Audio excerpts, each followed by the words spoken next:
Welcome to the Galway Film Podcast, where we intend to cover the process of studying film from a range of different perspectives. Galway now is seen as a filmmaker's playground as such, with an ever-increasing number of platforms to show film and to watch films. We are all embarked on our film studies here. I am here with my fellow classmates Ian Donohue and Meaghan, Mckeon, Joyce. How are you doing, guys? Hello. How are you? So, in many ways, it's a chance to throw ourselves into the deep end with college and with Galway as well, especially as a UNESCO Film City, creatively and in promoting yourselves as filmmakers. Here at the Galway Film Podcast, we wish to give film students another platform in which to talk about their work, and more particularly talk about the process in which we go about getting work off the ground. So I'll start with a very simple question, guys. What got you into wanting to make film? Well, for me anyways, it was my sister. She'd been studying TV and film for years, and she kind of would bring me along to the sets and have me working as a runner. Yeah. So I got into it from an early age. I'd say I was about 8 or 9 when I was on my first set. And from there, just seeing her get into it and how she progressed through it, just I knew I had to get into it. From a very early age, you were exposed to the industry exactly, and the set. So, and that, obviously that was quite inspiring. Oh, big time. Yeah. Oh, she's completely my inspiration. Like at the minute, she's over in New York working as an editor. Lovely. So, that's kind of the dream. Absolutely. Yeah. So she's still an inspiration. Completely, yeah, for definitely. the first year. And Ian, what got you into filmmaking? I pretty much just watched films like my entire life. I absolutely loved them. It's kind of I grew up watching things, and just like as I became like an adult, I started getting like jobs and stuff, just doing like just random like everyday jobs and things. Didn't quite like them, and decided maybe I should try do filmmaking stuff because I like it. It makes sense to me. So I came back then as a mature student to like start in the process of filmmaking, and like I love it. It just makes sense. It's interesting because filmmaking is this kind of elusive quality over it. I mean, it seems almost too dreamlike to kind of like actually approach. I think I'm like you. I was kind of geeky with it. I watch a lot of films. Got into a lot of directors and a lot of styles of filmmaking, but never really thought of it as something that I could actually approach and do. I'm back as a mature student as well, so it is interesting to be actually studying something that you love so much, even just as a geek about film. It's brilliant. Yeah, because that's pretty much exactly like you probably phrased it better than I ever could. It just seemed like something that wasn't a thing. It always was like this like dream, like Hollywood kind of like it's just magic that you end up in film and stuff. Yeah. And then when I actually started doing things, I was like, oh, this is something that's like a thing that can be done. Mm-hmm. Exactly. This is like I can pursue this and find what my strengths are in it, and go in and like at the start it was always like, oh, want to be a director and stuff, but like as time goes on, I'm like, oh, like there's certain things within that when you knock it down to its different components, it's very interesting to study. Kind of find your strengths. Exactly. So I suppose with Meaghan, for you've been exposed to it early, so for you it seemed more of something that you could probably wanted to do from an early age. Oh, big. Even we used to make home videos where we'd reenact certain movies and stuff. The same. So from I'd say I was maybe 3 or 4 years old when we made our first one. So from the get-go, I always knew I wanted to be, well, at the beginning I suppose I was more into the acting side of it, but then when I was exposed to being a runner and like being on the crew, I realised I big time want to be a director. I mean, it is amazing. I mean, I think when we come in as well we're on the first year studying at GMIT in Clonmara. When you come in your first year, you don't really realise, or I suppose a few people don't really realise how collaborative the whole thing is, and how every different component, the acting, the editing, how it really is important to kind of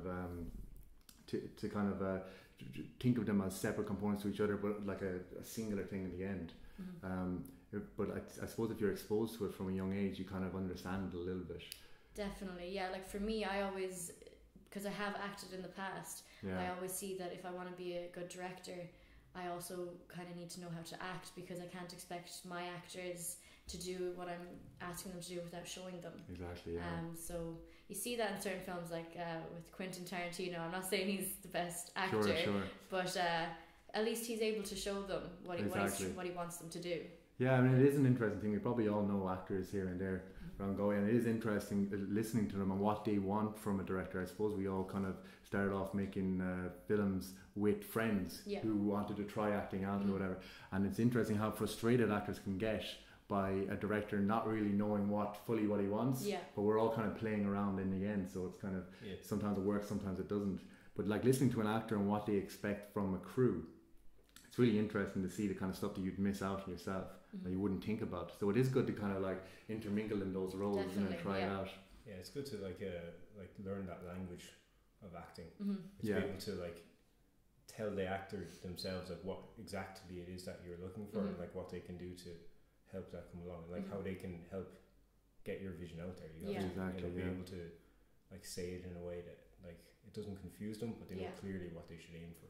So it is good to have that kind of like background or like understanding of like how actors would take in. That's it, exactly. That kind of stuff. It's, I mean, I suppose all of us have tried doing a few different projects before we even started studying again.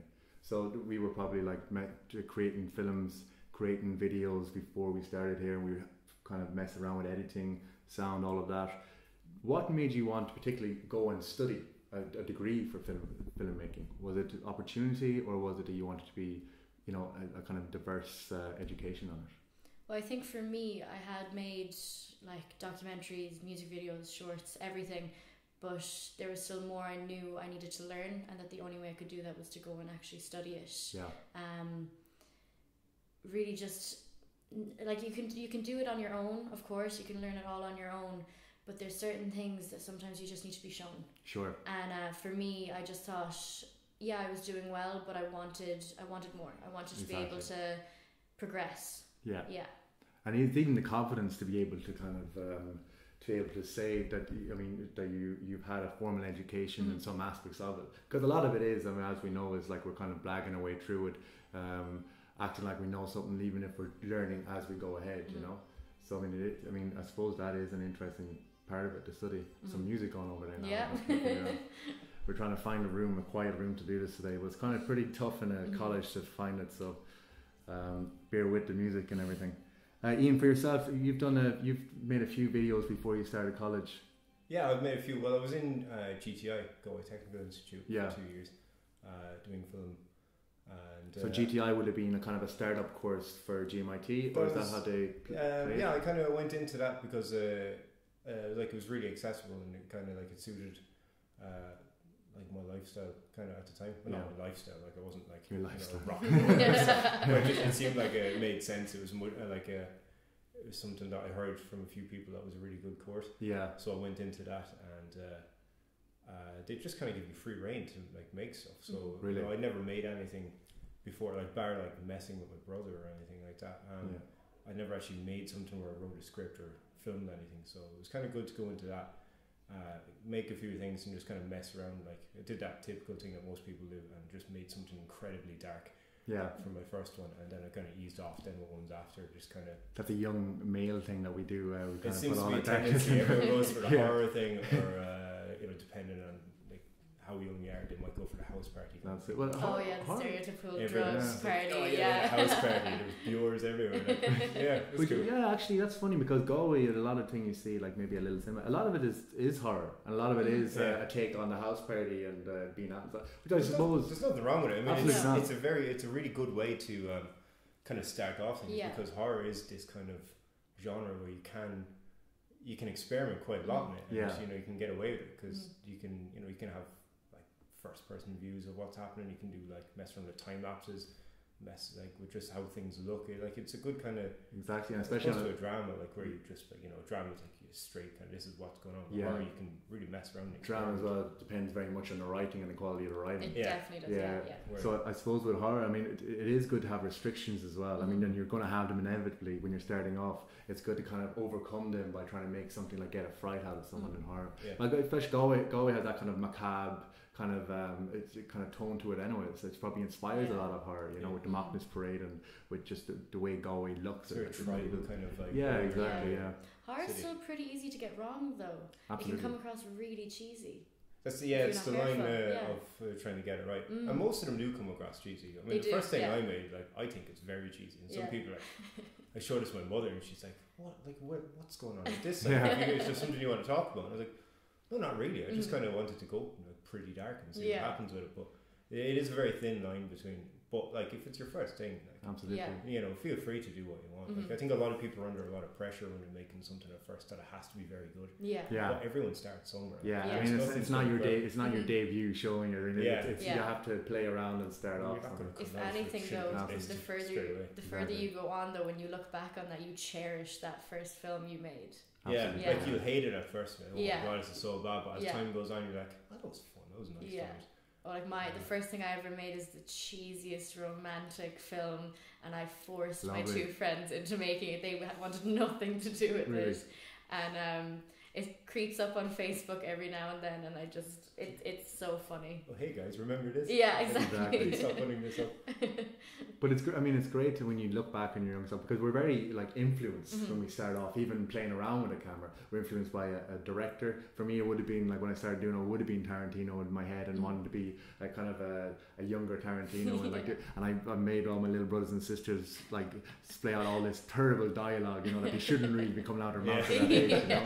You're too young for this. Yeah, exactly. But I mean, you do experiment because, like Tarantino would say, violence makes good cinema, and it also makes good cinema to experiment and play around with when you first started, you know. And especially with horror, I feel with horror, it's all about the tone. What the person, someone who gets the horror right, usually gets the tone of it right as well. Like it has like kind of like if you get it right, you're doing well. I mean, there's a number of massive directors now that started off like in horror, like Peter Jackson, like his first couple of films were flat out horror. Sam Raimi was horror. Even Spielberg, to a way, was kind of horror. I'm not sure if it was his first film, but Jewel had those thriller elements. It's kind of a thriller, bit of horror kind of element to it. But I mean, it was good for them to experiment. Just go, look, this is what I'm capable of. This is my new way of showing something that could have been done a million times over, but have a unique kind of spin on it. And Meaghan, who were you influenced by? Were you influenced by directors or by just films that you had seen when you started off? I'd say when I started off, it was more just films. Like at the beginning, I was really influenced by. I loved horror films. Yeah. So like Oren Peli, who directed Paranormal Activity. Oh, lovely. Yeah. Like the budget was only $10,000, and it just made so much money, and the impact it made. Like I know there was the Blair Witch Project and stuff before that, but this kind of made an explosion in horror film. Yeah. Everyone started doing this kind of movie camera. Found footage kind of thing. Yeah. And doing a lot with so little. Exactly. I mean, it's inspiring as well. It is, when we started making it's a simple idea, well executed. Exactly. Like we recently saw your film at Little Cinema only last night, and it's about making a cup of tea. This really dramatic, bombastic. Oh, it's so intense. But it's kind of it's a piss take on making a cup of tea, and it's really dramified to make it look like a kind of a superhero film almost, like, you know. Really, really cleverly done. Obviously, lots of restrictions to kind of really make it dramatic, but I mean, it really pulled off with small little things like having a tea bag come towards the screen. You said you used a string, you know. Oh no, the illusion is broken. But no, thanks for that. That was like just a simple idea, because I kind of play it like most of my day is spent like if I'm listening to something or watching something in my head, I'm just like, I wonder what if like. I'm just thinking in movies. This would be interesting to film or just mess around with ideas. So for that, I was just like, I think I was listening to the song that was the backing track of it. It's really like over the top dramatic kind of thing. And I was like, God, what would be interesting to go with this? I was like, maybe something that's the exact opposite of it, just a contrast of it. So, you know, that's this really dramatic over the top song. And I was like, maybe I'll just make like a cup of tea. And see what we can do with that and just kind of mess around with it. And a cup of tea being so synonymous as well with relaxing and just taking it easy. That's interesting that you had the music first, that you didn't have the script. Yeah, because sometimes if I'm listening to music, I've just like this huge narrative will just come out in my head. Yeah. Which is, I think, kind of helpful. Like sometimes I might come up with something that makes absolutely no sense, but just in that one, it was kind of, I'd floating with the idea for a good while, and we eventually got to a point where like, okay, I need to make something pretty quick. And the restriction on that project actually was that we couldn't use synced sound. I see. At all. So I was like, this is a perfect opportunity just to, you know, make a, like when I pitched the idea, they were like, okay, so what's your idea for the project? And I was like, I just want to make a video over the top of some guy making tea. And the reaction was pretty much kind of like, oh, come on, like you're not going to get. I'm sure they get all sort of pictures. But like, you know, put it, you know, filmed it the way it was filmed, put it in the edit, and when it came out, then like halfway through, they like seen what was going on there. Yeah. Oh, okay, we see what you meant. Like it might, I probably could have explained it a lot better. But at the same time, I wanted that element of surprise, even for the lecturer, just be like, oh look. Are you great actors as well? Yeah, they did a fantastic job. They were also like more than willing to, like I didn't have this solid idea. Like I knew what I wanted to go for, but I was open to ideas. So there was a couple of ideas that they'd have through it. They're like, oh wait, what, you know, would it be interesting to do this? And I'm like, yeah, brilliant. Especially the there's a shot. I feel like I'm just promoting my video. It's the Tea by Ian Donohue. You can see it on YouTube. Look it up on the YouTubes. But there's one where like it drops into a teacup, and so afterwards last night I was like, how did you manage that? I asked him myself. Yeah, well, that was yourself. Yeah. And I was like, it's pretty much rolled a piece of paper up and just put it in. Just like so many inventive ways of doing it. Yeah, that was a really smart way of doing it. But tell me, I mean, so you had made that film a few years ago. You showed it to an audience kind of outside of the college circuit for the first time last night at Little Cinema, which probably people are aware of. It's on Roisin Dove every month or so. I mean, how was that for you? Because you had to go up and you had to have a little say on your film before you went up. You had to go up stage. That was your first time doing something like that, right? That was my second time doing something. I put something in 2 years ago to the cinema as well, but that was like 2 years ago. Sure. Like, you know, that's a million years, like if you're in certain ways. But it was terrifying for me because I'm not particularly that big on public speaking. And I knew I was doing this like 3 weeks ago, so I had 3 weeks of going, oh, what will I say when I go up? And things. And it's just kind of just like you try and pretend that it's not like a big important thing to you. That you're like, oh yeah, I'll just show people. But of course. At the same time, I've spent like hours and hours and hours making this thing and editing it, and you become like very connected. It's like a really personal thing. Even if like you finish it, you're like, oh, I don't like it. I see a million mistakes in it, but it's still something that you kind of put yourself into. Absolutely. So it's kind of going up, and I knew there was feedback from people before on the thing, but I was still like, it's almost like I feel like I can always do better at something. So I can like everything I ever do, even if I'm, you know, if people are like, oh, that's quite nice and stuff, I'm like, I can see all the problems in it. So when I was watching, actually I didn't watch the thing last night. I just looked at my hands. But it's still having to go up and be like, oh, here's something that I put like a bit of myself, even though it's a completely over the top kind of piss take. Exactly. It's still kind of something to put myself into. So it's interesting with filmmaking in particular, because I'm sure, I mean, not everyone's a public speaker, not everyone is, you know, comfortable with crowds or, you know, even self promotion, you know, and there's a huge part of that in filmmaking. How are you finding that to? Well, with me, I used to be so bad with public speaking. I'd be panicking, having panic attacks and everything. But the thing is with film, especially if you want to be a director like me, you have to be able to pitch. Yeah. So for me, any chance I've ever gotten to do any public speaking, whether it's a debate or pitching, presenting, I've always taken it. It's a huge importance. It is. It really is. And like, you do get better, and it does get easier. Yeah. But the nerves are always going to be there. But if anything, that kind of makes it a little bit better, because you see the passion in what you're presenting or pitching. Exactly. Yeah. And you're quite you're quite ambitious in your goals to be a director. Yeah. You did pitch something in college and stuff. How did you find trying to translate your vision to a crowd, trying to let people know what you intended to do? Definitely, imagery is very key. I find when you're pitching, and being able to paint a picture with your words. And you have to include the audience in it, ask them questions as well as telling them what the project is about. Because it brings them in, and like, it's almost like having a conversation with them. You just want everyone to be comfortable in the room, and once you start painting the picture for them, you'll see people start to think about it, and you can see that they're going, oh yeah, I get it, I see it. Exactly. Because it is an interesting thing, because I mean, as your director or as a would-be director, you're going to have a certain vision in your head and a certain way that you would like it to go. And obviously you need every part of every part of it to work in order to make it work. But it's very hard to kind of translate what you want sometimes. It is, but I would recommend practicing your pitches before you go and do it. Like for me, I'd do it at home. I'd pitch it to my mum, pitch it to my dad, pitch it to a few friends, and see, like, I'd get them to ask me questions as well, so you're prepared for literally everything. And like, the first time you pitch it to someone, you're gonna see that they're coming with a completely different picture of it. And that's where you kind of realize, okay, what am I saying that's making them see that instead of my vision? And then once you get it down and work with it, the time when it comes to actually pitching the idea to the group, you have it down. Your sister, your older sister, probably pitched a few things to your family and practiced that with you as well. Yeah, so she would have. That, I remember there was a couple of times where she'd make me. I'd be in the room with her, but I'd have to turn my back to her because she couldn't look at me. I see. But then in time, then she'd be able to just do it again, like a conversation. Exactly. That's what it kind of. You have to be very involved with the people you're pitching to. It has to be like a conversation, or else you're just standing up there talking at them. That's it. Yeah. That's it. It's probably one of the reasons why we go and study, so we do have peers to bounce off and to work with. Yeah. And I suppose that is a great thing with being in a course like us as well in GMIT, is that people are very understanding to people who are going to be nervous. They're going to wait it out. They're going to nod along sympathetically, or as acting like they understand. Yeah. So I mean, that is a big kind of like comfort blanket for you at the early stages of pitching. Of course, yeah, and you have to be open to feedback if it's good or bad. Yeah. I mean, especially in film, rejection is a big thing that everyone has to become comfortable with. You can't be afraid to take the criticism, because it is going to help you completely. And it's constructive. Exactly, yeah. They mean it well. Yeah.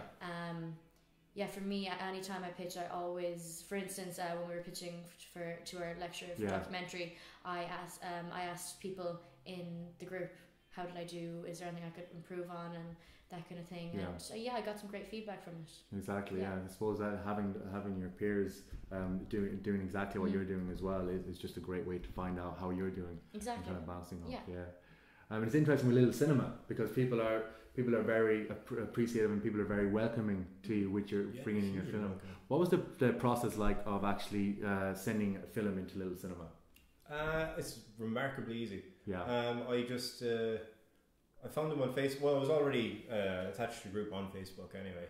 It's just Little Cinema Galway. Yeah. And I just sent them a chat. Said, I have this video I made a while back.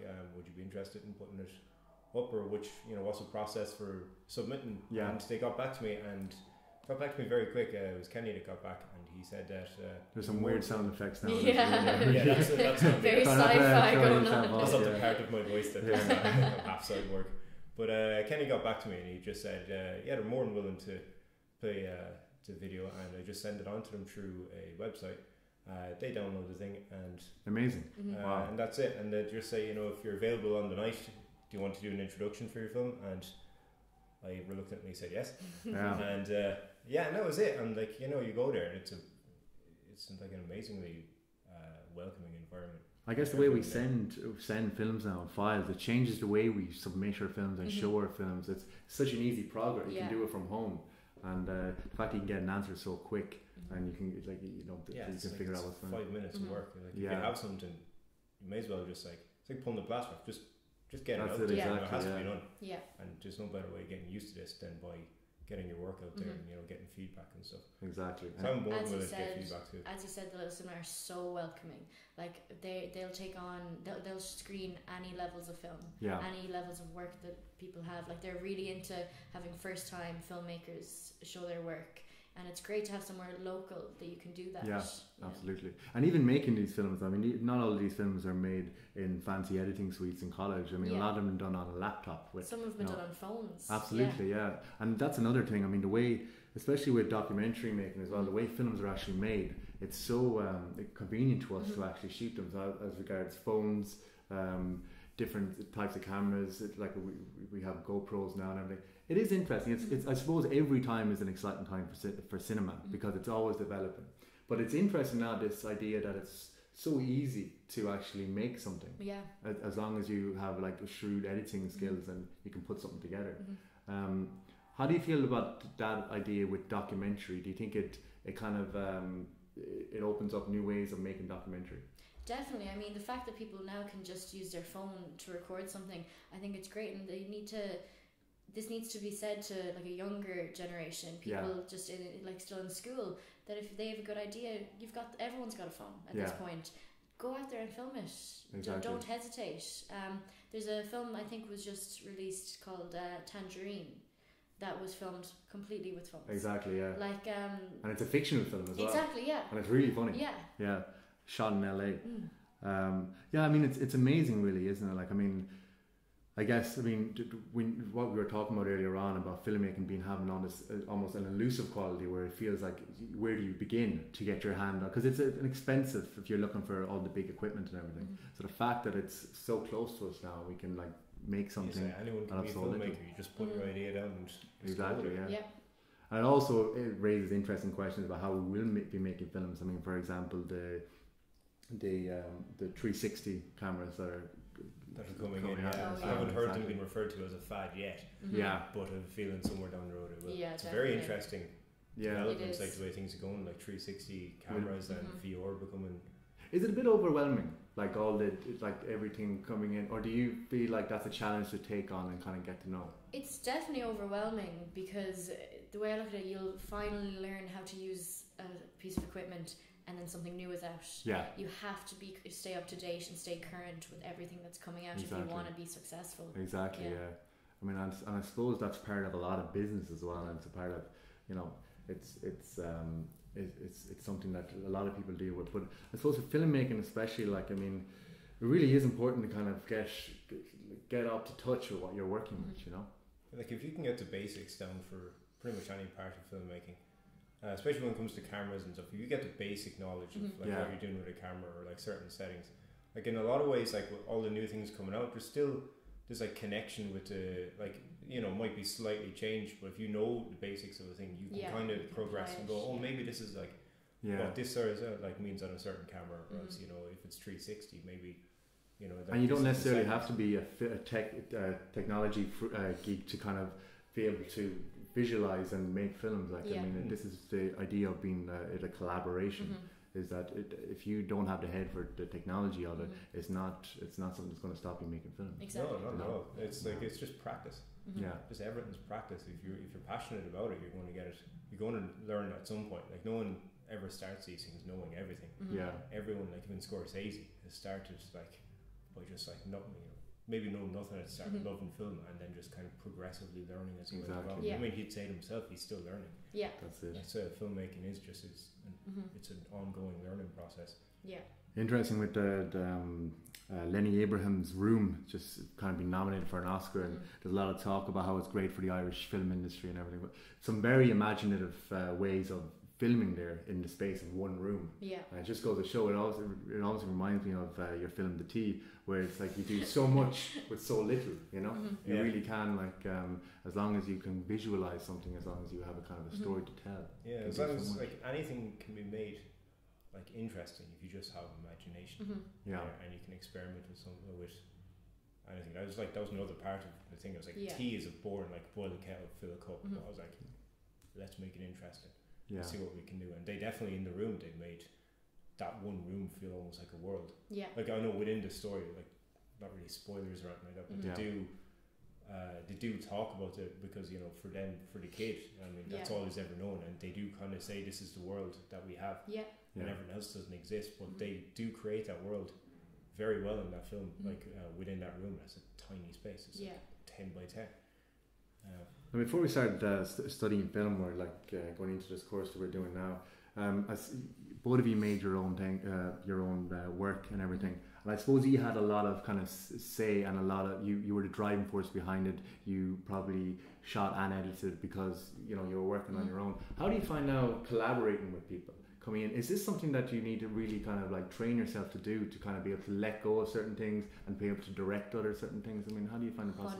100%. Like, I'm so used to kind of directing, editing, writing, doing it all on my own.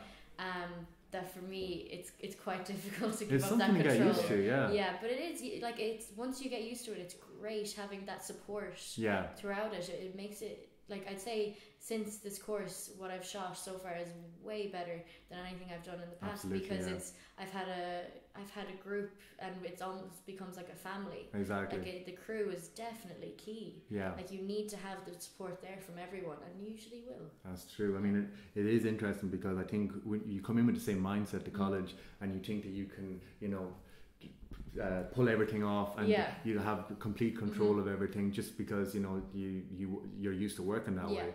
And then you realize that the most important thing to do actually is to kind of segmentize it and let people do their damn jobs. Yeah, you know, exactly. and kind of step away from it. Yeah, you know, that's the biggest thing. Knowing when to step back and realizing, okay, no, this isn't my job. I need to let them do this. Exactly. Yeah. I mean, I suppose your experience in Scotsafari, you've been working a lot in cinematography. Yeah, that's mainly what I'd be going for. Yeah. So you have a big interest in cinematography, obviously. You're big into your photography to start off with. How have you found, from what you used to do before as regards photography to what you're studying now, do you find studying stifles your creativity or lets it, I don't know, flourish? I feel like it lets it flourish. I mean, I'm constantly learning like new ways to be able to tell stories. Yeah. And like what looks good. I mean, because every time I watch a film, I'm always scrutinizing it anyway. Well, not scrutinizing, but like looking further than just what's happening on screen, like how it's shot and how it looks. Analysing it, yes, much clearer way of saying it.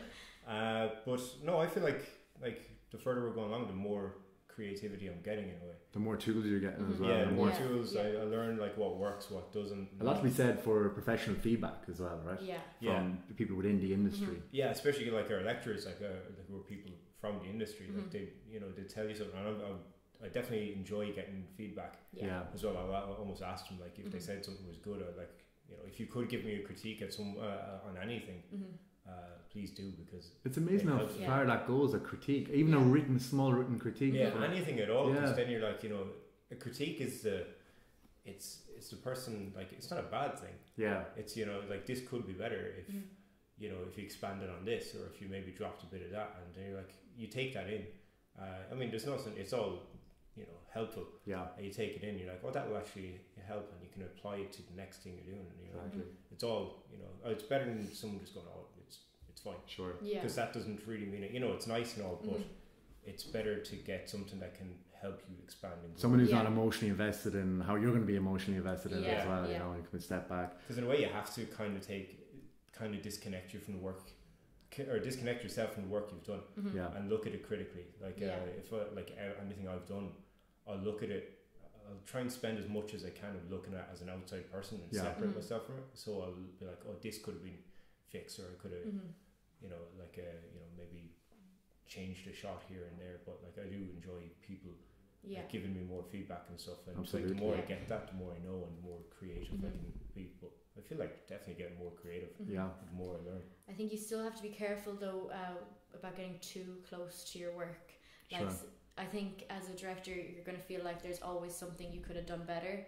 And once you get the good feedback from everyone, and they're like, nobody's saying you can change anything, you will still sit there and watch it and think, oh, I could have done that. Yeah. So you have to be able to take yourself away from that as well. A lot of it letting go, right? Yeah, it's interesting, especially when you see, I suppose, especially when you see your work, and like our work is shown to our peers here in classroom, especially when you see it up and saying, you're like, when it really didn't turn out how exactly I wanted it to be, but the fact that it's shown and it's made, you do end up letting it go in a way, because it's part of the past really, and you can work and go back and work on it if you wish.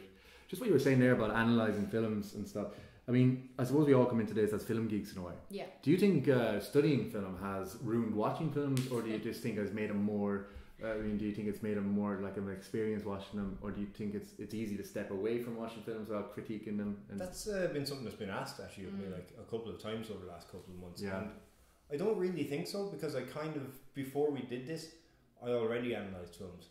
I'd be watching something and like one of my friends, for instance, has no interest in filmmaking. He watches films, but he's got his own specific like genre that he'd like, and he'd watch something and he'd go, oh yeah, I really like that was great.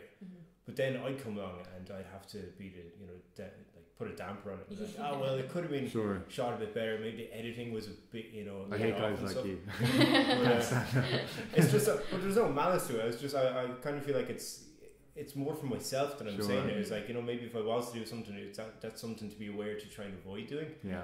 But to the people in the industry, just another smart ass film student. No, I wouldn't be like rude or anything. But like I see, even in a terrible film, I do.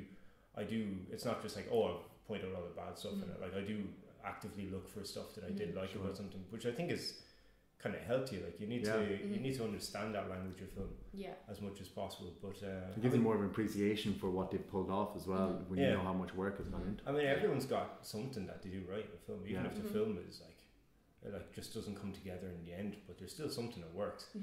And you can take that from it. But like since starting in college, I don't think it's like stifled anything at all. Yeah. I think I already thought like that anyway. Yeah. But it's just given me more of a larger understanding of like how I can verbalize that kind of stuff or write it down. I suppose we're right next door to the I Cinema, so I mean we get student rates on a Tuesday evening, which is great. We get to go see films that we probably otherwise wouldn't have the time to go see or even could afford. All of us being poor students, I assume. So Meaghan, do you feel like your relationship to cinema is as healthy as it always was? Especially as since getting into film, I mean, like Ian, I always kind of analysed them as well, but definitely since I got into studying, I'm analysing it completely. I find myself, if I see a shot that I really like, I'll be like, oh, I wonder how they did that, and I'll find myself kind of going into thinking about that, and then I'd be like, oh crap, the movie, and having to come back to it. And same with like if it's edited well, I'll be like, oh, that's fantastic, and trying to figure out then, oh, who edited this, and it's sometimes hard to focus on the movie if it's, now that's saying if it's good. If it's bad, I'll find myself just being like, oh my god, that shot, and I do think I'm a hard person to watch a movie with. For my friends that wouldn't be into film, because they'll be there enjoying it, and all of a sudden I'm like, did you see that? Like exactly, that's terrible. The irony that we're the film, we're the people who do films, and we're the ones that ruin it for everyone else. Ripping them apart. I'm going out with someone who, like, for film, it's about escapism more than anything else, and I think you kind of need to kind of, like, for myself, I put myself in that kind of escapism route, and even if we're watching a film that I would deem as not a very good film. They can still be enjoyable because that's what it is. So I think in a way that kind of pulls me down to earth as regards watching film. But mostly what I watch, especially on my own, would be thinking about an essay I'm going to write for it, or how it's going to evolve into my studies and all that, which is, I suppose, an interesting way, because we do love film, and the relationship becomes a little kind of perverted in a way when we start studying it, which I suppose everything in life that works, like, no matter what happens, we're like, oh, I wonder what that meant, or I wonder what's going on here. I can switch off sometimes, so. That's it. Like cinema is still a lot just escapism for me, just like go into this different universe, exactly, an illusion of another universe, but at the same time try and take in that information. Like, how could, if I wanted to do something like this, how could I apply it? Just on the starting off in film, and obviously the basic things we need are a script, and we know already how important the script is. As regards starting off writing your scripts, how do you find that process? I understand you've started going to the theatre room, Meaghan. I have. I actually just I got picked to direct a play written by Peter Shine. The play's called Alice Gordon, and it's definitely interesting because I've directed film, but I've never directed a play before. So there's definitely similarities, but there's things now that I have to consider, like pitch, and like movement. I mean, on film you need your actors to stay in spot, to stay in shot, and here you want them to use the space and move around and be expressive. So there's things that I've never had to look at before, but it's great. The theatre room, if anyone is considering getting their scripts out there, whether they wrote it for film, it can definitely be applied into a play, and I definitely recommend it, or if just directing. I mean, it's interesting because they do go hand in hand, theatre and film. In a way they're very different, but I mean, you need to be able to learn how to work with actors, you need to be able to learn how to work with theatre actors in film, and all that kind of stuff of movement and the choreography we've seen is very interesting. I mean, I know Little Cinema have they're going to come up with a way of getting students to put in a film at one take, and that's going to be shot in a lot of ways. People are going to read like almost like theatrical, So it is very interesting how the two go hand in hand. And theatre room is a great resource as well for getting your scripts out there. Another example of why Galway just continues to kind of like be a growing platform for young or developing filmmakers. Definitely, like Galway's always been known as the city of arts. But I think really in just the past few years that's actually true. Like we've always had a great culture in Galway, but now like you've outlets for your film and writing and everything. It's fantastic. And even to watch film, there's a new art house cinema being built. Which is interesting to see. I mean, I suppose when we first came in, we were told that now Galway is a UNESCO City of Film. To be honest, I didn't really know how that related to me in a way. But the fact that we have studios we've built in Galway, we have loads of different incentives to make film. It is. I mean, we're pretty lucky. We're pretty blessed to be here. Exactly. You know, I mean, and we probably didn't realise that even growing up in Galway. How we're definitely like in a very good time for filmmaking. Absolutely. We're in the right city at the right time. Yeah. For this kind of thing. Yeah, our future in film looks kind of bright. Sure. I mean, the UNESCO, as you were saying, like I didn't quite know when I heard it first. It's like, well, how does this really like? What does this mean for me? But like over the last couple of months, I'm like, this is a big thing. Like, we should consider ourselves very, very lucky. That we're in the city. Like, there's only 4 or 5 other cities in the world. 5. So like, we got incredibly lucky that we. That idea as well. I mean, the future is bright. I mean, I suppose as film students, we're kind of the lights go on and off all the time. And what we're told, as in, you have no future. You know, you need to be very, very good or promote yourself, or very lucky to get your stuff out there. I mean, how do you feel about that? Do you feel confident about your future? I mean, obviously we're in the first year, but do you feel confident about your future when you get out of here and get your degree? I think the thing with film is you have to be confident. Yeah. If you don't have the confidence, it's just not going to work. Sure. You have to be driven and motivated and be inspired to work in the industry. Because no one wants to work with someone who's doubting themselves all the time. Yeah. You have to be, like, it again comes back to pitching. You have to be able to sell yourself. Exactly. So if you're not confident in yourself, how are you going to do that? Even if you have to pretend it first. Exactly, yeah. And if you kind of get it through that way. Yeah. But it is interesting because you do feel like a lot of the guys who've been successful have been guys who like work tirelessly, obviously, but also promote themselves in the right way and just went for it. Where other people tiptoed, they just dived right in, you know. Yeah.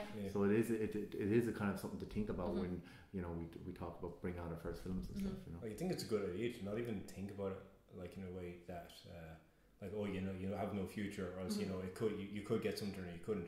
Like if you concentrate too much on that, you're going to get too held back by that. Sure. I think you should just keep making stuff and just keep working hard. Just do your stuff, and things will happen. Just go in with that mindset. It's like, I know I'm going to get stuff done, and don't be worrying about like how it could go wrong, because that's not going to help you. Just worry about how you can go, or not worry, but concentrate on how you can get things to go right.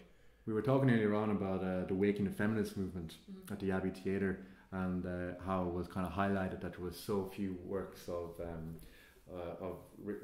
written plays that were written by women. I mean, this is a thing that's kind of a universal thing with film, that there's not enough women directors, women don't get good roles in film. So I mean, at the early stages in the first year, what can we do to kind of like change that? Do you think that it's something that's inherent in the system or inherent in the industry? I mean, as yourself, Meaghan, now, how do you feel? Do you feel that you've seen remnants of this? I definitely have. I mean, I've worked in bits where I've seen, like personally, I had to co-direct before, where I was working with a man that was completely anti-women. Yeah. And it's one of the hardest things I've ever had to do, and it was a college project, so there was no way around it. I had to do it. I see. Dealing with that, it's very difficult, but the only way to do it, the way I look at it, is if you sit back and do nothing, you're as bad as that person. Yeah. You have to voice it, you have to, because otherwise people can be so silly and stupid that they just think, they don't even realise they're doing it. Sure. And you just have to voice your opinion and make that person realise, do you understand what you're doing? Yeah. Women in film, like, this happens to them all over the world, and it's ridiculous. In 2016 it's still happening. And personally, for me, I think, for like talking to you two guys here now, if you can get a woman on your crew, like, it's not hard at all. Like, there's plenty of women in film. Sure. It's just sometimes it's best to, how do I phrase it, there's no shortage of women in film. Yeah. That seems to be a theory that's going around, and it's not true. There's always, like, we're all studying, and there's plenty of women in the course that have many different interests. And women who love film as well. Exactly, it's not just like a fanboy thing, right? There's this, people seem to think that it's a man's job. Sure. And it's not whatsoever. Which is crazy, really. Exactly, it makes no sense. Yeah. I mean, people forget that when editing first happened, it was mainly women that were editors, because they had to cut and paste everything, and so they were viewed that, okay, their hands are more delicate, so they're the best people for the job. So women have always been in film. I mean, I suppose there's, and Ellen, correct me if I'm wrong, but I mean, so you're quite an outspoken. I mean, you want to be a film director, and you make no bones about it. Yeah. And you make no bones about it. You know, your directing style and how you're quite you like to be in control, or how you go about making film. Do you think maybe men are kind of they don't like to see a woman in such a controlling role? Do you think that has anything to do with that? Like, I mean, why few so women? I wouldn't say all men. Yeah. Obviously, there is men, yes, definitely, that find it difficult to relinquish the control to a woman. Sure. I think that's just something that in time people will learn to get over. Yeah. Because, like, some of the best films out there have been directed by women. Absolutely. And like me myself, I have worked with people and I have directed where I have noticed the crew members, if they're male, sometimes they'll hesitate when I've asked them to do something. Yeah. And they'll think, oh, well, no, I think we should do it this way. And sometimes, like, I am known to be quite a strict director. You just have to turn around and say, no, we're doing it this way. Yeah. Yeah, I mean... It's interesting to see it in such early stages as well, even with like just a few projects that we've done, like that you have come across sexism in film, like, like you wouldn't think in this year, in this day and age, that it's still happening, but it is. And you say, I mean, it's important for women to stand up and actually go for it. Yeah. It's probably just, just as important for men to to stand up for women and to encourage women and also to to just engage and be welcome into this thing of men having this idea of like and it's not every man obviously, and it's but it is an interesting thing, especially at the early stages that you have seen it. So I think men have a responsibility there too, to kind of like actually be active and be an active feminist, which is kind of a strange thing for a lot of men to kind of think about, but it's going to really let the industry kind of flourish if we do this. Like, I would highly encourage men everywhere to research Waking the Feminist and to look up he for she. Like, there's lots of things men can do to help this process. It's just getting it out there. Absolutely. So I mean, working outside of the filmmaking process, I mean, so when we let's talk about how we first come up with an idea. So how do you kind of what's the process? Do you write it down, like, so for a film? Or for me, weirdly enough, all my ideas have come from a dream that I've had. Interesting. I kind of spooky. I do try to keep a dream journal, so I can wake up during the night, have a crazy dream, write it down. It's very hard to keep up with it, but it's nice to have a creative mind when you're asleep, actually. Exactly, and it's a great way to start remembering your dreams. Absolutely. So if you're coming up with ideas in your dreams, absolutely writing them down just makes sense. What about you, Ian, when you have an idea for like I've got like a little sketchbook where I just write it down. I don't always have it to hand, so I might just write it down on a memo on my phone. And later on just come back to it. Sometimes then I might just do a mind map, just put a word down on a page, just go, I wonder where I can go from here, and just see how that goes. Like, there's like a lot of ways where I just have the idea, and maybe I just might hold on to something for a while, and then kind of come back to it and be like, oh, maybe I should write something about this or see where it goes. Because I've written so far, like, most of the things seem to be wildly different from the last thing I did. Like, the first thing I ever made was like, it's really dark, like psychological horror kind of thing. The second one then was there's been a few in between that, like a couple of music videos, but then I did the T then, which is polar opposite. Like absolutely. It's good to kind of comedy kind of. It's good to like challenge yourself on that kind of tone wise. I just kind of like just mix around with things, like just open that book every so often, just go back a few pages and be like, oh, there's an idea I had from a while ago. It's like, I have something else I can add to this now. And it's important to keep as well. I mean, in college we're kind of given you're kind of starting off from scratch, so you're given like the visualization process on something small like making a cup of tea or something. And so I mean, it's important to kind of keep your own ideas, because they're not always going to be used in the education process. So and obviously it's important to do stuff outside of college as well. And we're kind of like working in our own way to try to get stuff made outside college, and everyone's doing it in different ways. How have you found going back out there now trying to make films? You obviously had this new confidence, new peers to work with. How have you found that kind of going back out there and making film? Oh, extremely enjoyable.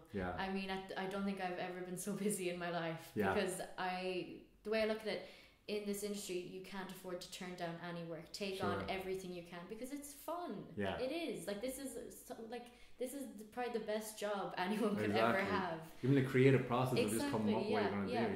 Yeah. Like seeing something come together is just amazing. Oh, it's like brilliant. you might have those doubts at the start. You're like, ooh, like I wonder how this will turn out. But Yeah. when you actually go out there and start doing it, Yeah. this is why I Yeah. do this stuff. Yeah. I love it. Like it's enjoyable, and then That in the edit, pride you have when you see the finished piece, like there's no better feeling. yeah, it's Yeah. like this is something like, Yeah, like, yeah. you've created. This was from just an scratch, idea, like. and now it's there for everyone to Sure. see. It's like this art of putting dreams down on like something that people can view. Yeah. Exactly. Yeah. It's almost kind of like that. You just have an idea, Mhm. put it out there, Yeah. make the thing, and then you're like, this is something. How about with documentary work? Mhm. Meaghan, I know you've tried your hand at it as well. Yeah. And you know, like certain things like contributors and stuff. I mean, Mhm. how do you find that idea of like, first of all, approaching a Mhm. contributor to make something wish, and second of all, filming outside and stuff. Do you Mhm. find you're confident enough just with that camera out there, not necessarily getting a release form from everyone? I mean, especially on the streets and stuff. How do you find that whole thing? Oh well, release forms are really important. I mean, if you want your work to go somewhere and you want to put someone in it and you haven't Right. got that release form, you can't necessarily. What if you're can't shooting really in go public? somewhere. If you're How do you going, go around that? Like I've shot around Shop Street a lot, which I find is great fun. Yeah. You just have complete freedom and you can just play with it. It's Exactly. yeah, no, I really enjoy it. But it is an interesting thing to be mindful of, isn't it? It is, of yeah. people who don't necessarily, and this they see it as a craze. Everyone has a camera now. Why Mhm. can't I just walk down the street without being filmed? Yeah. You know, we're probably filming more than we could ever Mhm. imagine. Mhm. Yeah, if you're 10 walking years outside ago. at all, you're pretty much on camera. Yeah. I But like, suppose it goes into the ethical side of it, Mhm. like, but or even just to be mindful of other people's rights, kind of side. Yeah. Of it, yeah, you know. I mean, like you're perfectly entitled to film out in those areas, but people will.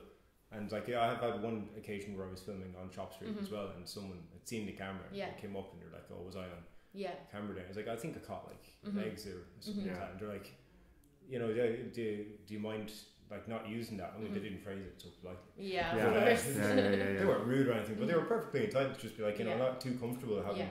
myself on that. And I could have very well just been like, Mhm. well, you know, I just got your legs, but like it's public space. But you know, Yeah. they didn't Yeah. want to, so I was just like, yeah, that's okay. And I Yeah. just, you know, I just got rid of the thing. There's, Mhm. you know, it wasn't anything that was an important Yeah. shot. Like it Yeah. didn't identify the person. Mhm. But you know, if someone has a problem, like Mhm. you know, you don't want to make enemies or. No, you don't. You know, just be It- rude or anything like that. You know, Exactly, you're entitled to walk exactly. down the It street is kind of a bit of invasion of privacy. Yeah. It is, but I mean, the way the world is going, as you guys said, you're constantly being filmed. Yeah. It is something I think people need to be more open to. I guess as film directors and filmmakers, we're almost kind of pig-headed about this. Yes, Like we're yeah. kind of like, you know, It's this like, I is- want to make like film. Yeah. But it is an interesting thing because I mean, what seems like, you know, our right to be able to do this. Mhm. I mean, you are invading other people's kind You of are, private. yeah. So it is an There's that interesting. sensitivity. To Mhm. know Yeah, when exactly. to Yeah. And go back. sensitivity is hugely important with It documentary is. making, Oh, big right? time. Really Yeah, is. yeah. That's one thing I've definitely learned since we started. Mhm. It's Yeah. like one of our lectures has been amazing at like you know, because you do have that kind of pig-headed thing where you're like, oh, I want to film this is Yeah. what's going on, but he's Mhm. been like amazing at like he's a person that has experience Yeah. doing this. I've been just like, you know, someone mightn't want this, so if they Mhm. don't, like, you know, just, you know, make Exactly. the call. Yeah. Like, you know, if you can do without the thing, you can get something else to do it, Exactly. but you Yeah. have to, that sensitivity and like empathy for other people Mhm. of like when you should and shouldn't do Yeah, stuff. yeah, It's like it's a huge lesson in Mhm. itself to know like, Yeah. what Yeah. you should do yeah. that won't. A huge lesson Yeah. in even your own humanity, like Yeah. you Yeah, know, just your as a morals, person, you know, it's just kinda and like, where you know, you stand. Are you Yeah. the person who are going to like, you know, do it no matter what? You just know? look at it from their point of view. Yeah. and Yeah, most yeah. of the time you'd be like, yeah, okay, that But person's you got do get different angles on this. You get like you know, people who think it's fine, it's their tough luck, and you Mhm. get even in college, and then you Mhm. get people who are saying, no, you really need to be careful what you do here. Yeah. And we do have forms that we're studying at the moment, all the different forms, all the different insurance, all the different lease. It is a big part of filmmaking, isn't it? It is. There's red tape, there's a lot of bureaucracy Yeah. there, and it's there for a reason. Mhm. It's there to cover your ass, like once you get it done. Mhm. I mean, Yeah. so even like organization and the producing side of it, this is a side that I'm beginning to discover Yeah. how important it is. Mhm. I don't think it's something necessarily I have the head for myself, Mhm. but it just goes to show you do need a good team, a good crew, and Oh, definitely big good time. producer. Yeah. I'd be kind of the same. Like the, Mhm. the production side of it, I realise is massively Mhm. important Yeah. because without that, you're not going to get it made. But No. I don't have the head for it. Some people I feel are just born at being brilliant at this, like where they could produce a thing in like 5 hours and we have everything organised. But to me, I'm just like very visual and stuff. But I do know that needing them there just to get everything that needs done, like insurance, release forms, knowing when and where we can do certain things when it's available, hugely important. And that's something that we've definitely learned over the last few months. Like that, like there's the filming and stuff, but before filming ever even starts, there's this like mountain of other paperwork and organisation that has to go into it first. So it's good to know that. Like even in like a short film, you watch like 2 minutes and you're like, these people must have worked a long time to get this stuff done. To get to that stage. No, I'm actually starting to explore producing myself, and the biggest thing I found is just timekeeping. You have to schedule everything. You need to be on the ball, right? Yeah, always have pen and paper, because I found like I'm actually producing 3 short films at the minute. Yeah. And if you, that's a big undertaking. It's a lot. Yeah. And that's 3 different crews. 3 different crews. Wow. Yeah. But as I said earlier, you can't afford to turn down work, and like there's always time. Exactly. It's down to scheduling, and because the thing is, I always will come up with an idea, and if I don't write that down, it's gone. Sure. Yeah. So when it comes to producing these things, I will always have pen and paper with me. Yeah. I suppose just to finish off, guys. I mean, what kind of aspect of the industry are you looking to get into, and where kind of do you see yourself? What role as a filmmaker do you see yourself? What do you have any ideas that you can see yourself, say, when you get out and you get your degree? What would you like to gain from a course, like say a degree in film and documentary, as it's now called here? What would you like to go out into the world and embark on when you leave? For me, I mean, if you had asked me that when we first started this course, I would have said I wanted to be a film director. Yeah. But now I'm really going towards documentary. Really? People are so interesting, and I think someone said this to me. I think it was yesterday. The stories are already out there. Sure. And they need to be told, and they're fantastic. Exactly. I want to be able to show that. So I really think I could end up going into documentary and directing them. Yeah. Is there any documentary that really kind of like stands out for you that you would you can imagine that you've seen recently even? Amy was fantastic. Amy was very well. Amy was very good. Yeah. A lot of people are very really impressed with Amy, and for students, it's probably our zeitgeist film where it's the one that we kind of hold up on a pedestal as the really good documentary. Yeah, it's just a hit all the right marks. It really did. Perfectly. Yeah. And turned, like as I was saying earlier in class, it turned Amy Winehouse from a person that I didn't really care about before because the media just had always done this thing to someone that I felt like really bad for. By the end of that, I completely empathized with her. By the end of the documentary, and it humanized her like a lot. Like it's a pity no one did that when she was actually alive. Something could have been done with people. Which is what film can do, is a retrospective on a person's life. That's not necessarily what the media shows, especially independent film. Just if it's done right, What about yourself, Ian? You're big into the visual side of it. Has your kind of mind changed on what you would like to approach? Would you try your hand at directing more? I would have said, like, if you asked me at the start, I would have said probably directing and stuff. But that's before I knew like what the industry, like all the different parts of it that came together. I would have said directing, because I was like, directing covers everything, but it really doesn't. Since I started, I learned that like being a DOP is something that I think fits me more, because I'm so visually based and everything. It looks, you can create just really beautiful films. The film you worked on, Lost Skies, where you did a lot of outside work with the weather and everything, absolutely beautifully pulled off. Fantastic. That's unbelievable. I mean, and I can imagine it took a lot of patience and a lot of planning out and a lot of kind of just waiting for the sky to pass over. To do like 10 seconds of a time lapse, you're filming for almost 2 hours. Insane. Yeah, on paper it sounds like it'd be really tedious, but I know I love it. It did all those times fun. I mean, I was there with the director the whole time, just having a laugh waiting for these things to happen. So when you're doing something you love and you have a vision, you don't mind getting your feet wet over it. Absolutely, and actually you take that on kind of happily, the troubles you go through it. It's almost it's like waiting for that shot of if you're a nature documentary, you wait in that bush for so long just to get that right shot, and when you get it, it's almost when before. You get it, it's like there's no better feeling. There really isn't. So I'd probably go like cinematography, I would think. Or I'm kind of considering doing something in lines of like like 4D special effects. 4D is a That's- very 4D is interesting very part of it cool. as well. That's also hugely like Yeah.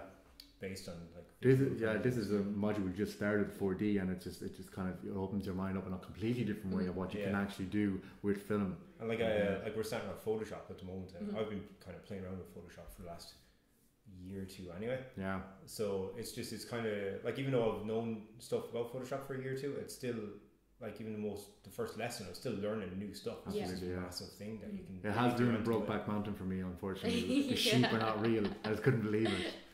It's like nothing's real anymore. Nothing, no. But yeah, one of those two, I would say. Yeah.